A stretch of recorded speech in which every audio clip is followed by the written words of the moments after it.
Pelosi lands in Taiwan, world holds its breath. It was August the 2nd, 2022. Nancy Pelosi, Speaker of the House, arrived in Taipei on a U.S. military jet. Millions tracked her flight online, from Pentagon analysts to nervous students in Beijing. The world hadn't seen such tension since the Cold War. The American flag on her plane's tail, Chinese warplanes circling nearby. Beijing called it a serious provocation. The air was thick with suspense. Would this spark a new war, or would cooler heads prevail? As Pelosi stepped onto Taiwanese soil, the world braced for chaos. China made its warnings loud and clear. Hours before Pelosi's landing, the Foreign Ministry issued a stern statement. The military promised not to sit idly by. Fighter jets scrambled over the strait, missiles were paraded on state TV. The world expected fireworks. Some even feared a war might begin that night. Diplomats in Washington and Beijing worked overtime, calling for restraint, and when Pelosi finally landed, a strange thing happened. Nothing. The buildup had been dramatic, the warnings were loud, but in the end, nothing exploded. No planes were shot down, no missiles launched. Pelosi's convoy rolled quietly through Taipei's streets. She met with Taiwan's president, posed for photos, canvas clicked. Journalists scribbled notes. The tension somehow began to fade. For days, China had threatened serious consequences. Now the world saw only routine diplomacy. Beijing announced hypersonic military drills and banned exports of fish and hypersand. It was more bark than bite. There was no invasion.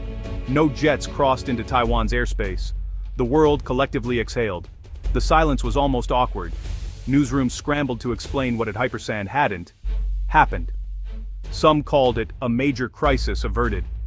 Others saw it as a sign of China's restraint, or perhaps a sign of weakness. In Taiwan, many citizens carried on with their daily lives, relieved but also confused by the anticlimax. But in China, the mood was different. The hyperpopulation had been primed for action. Now, they saw inaction. Disappointment began to spread online, and the government quickly noticed. It didn't take long for Chinese social media to erupt. On Weibo and WeChat, citizens vented their anger and bewilderment. Some had stayed up all night, expecting to see history unfold, maybe even a war. Instead, they woke to see Pelosi shaking hands with Taiwanese officials, smiling for the cameras. The disappointment was palpable. "Is this it?" one user wrote. "We were promised a strong response." Another joked, "Did our jets get stuck in traffic?" A wave of sarcastic posts swept the internet, as people mocked the government's tough talk and timid follow-through. Hashtags like "Chew on Pelosi lands safely" and "Strong response" trended for hours. Some went further, openly criticizing the government. "If you say there will be consequences, there should be consequences," a popular post read. Others posted memes, GIFs, and parodies, using humor to mask their frustration. It was an online revolt, and it soon caught the attention of state censors. The government moved quickly to delete critical posts. Keywords were blocked, comments disappeared, but by then, the jokes had already spread. The mood was clear. Many Chinese citizens felt let down, and the internet had become their vent. If there was one winner that night, it was the meme. Chinese netizens unleashed their creativity, using humor as both protest and, honestly, therapy. Popular memes showed fighter jets photoshopped with cartoon "sorry" out of service signs. Others featured Pelosi sipping bubble tea while Chinese generals looked on, totally helpless. One viral video mashed up footage of state media warnings with a children's lullaby. Another showed a cat, labeled China's military, just sleeping peacefully through the whole incident. The message was simple: all talk, no action.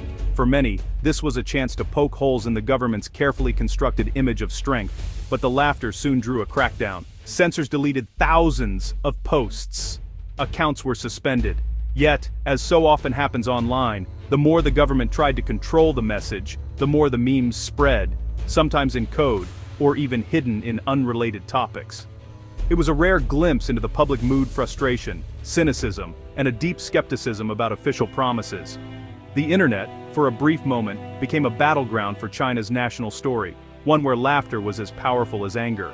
To understand the tension, we have to rewind a bit. In the late 1800s, Taiwan was part of Imperial China, ruled by the Qing dynasty. But in 1895, China lost Taiwan to Japan, and it became a Japanese colony for 50 years. After World War II, Japan surrendered Taiwan back to China. Civil war soon broke out. The communists won, and the nationalists fled to Taiwan. Since 1949, two governments have claimed to be China, one in Beijing, one in Taipei. Over time, Taiwan became a democracy and developed its own identity.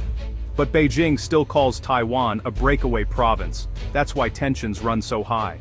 The United States has played a key role in this drama. Back in 1979, Washington switched its official recognition from Taipei to Beijing, acknowledging the so-called One China policy. But the US didn't abandon Taiwan. Instead, it adopted a strategy called strategic ambiguity.